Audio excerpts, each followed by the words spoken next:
In third phase of SEAL training, we were doing a land navigation exercise. During this land navigation exercise, I had a big green backpack.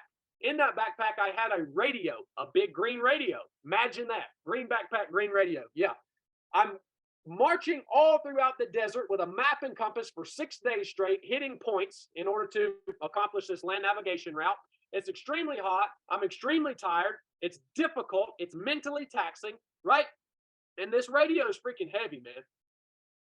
And my instructors told me before I started this land navigation exercise, they said, look, students, never set that radio down.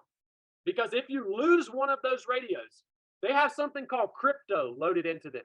And if you lose a single radio in the military, that crypto is compromised and they have to reprogram the crypto for the entire US military.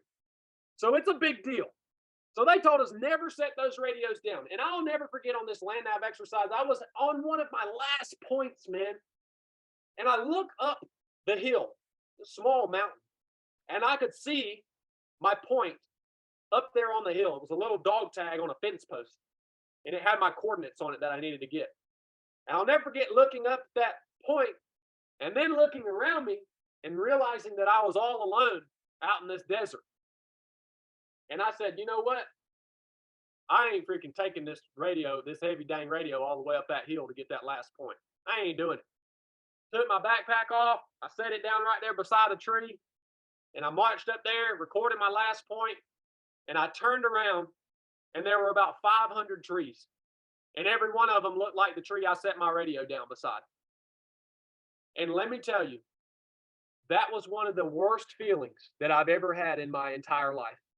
My stomach dropped because if I couldn't find this radio, I'm third phase of SEAL training. I'm almost done.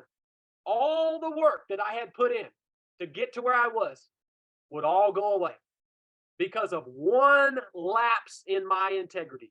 Everything I had worked for and everything I wanted to achieve in the future hinged upon one lapse in integrity.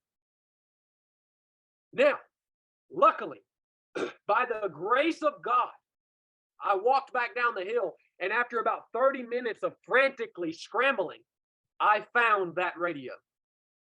And that's why I'm here talking to you today. That's it. Can you believe that? That's why integrity's in the creed. Make sure your team understands what integrity is. Make sure your team understands why it is so important. Because it is.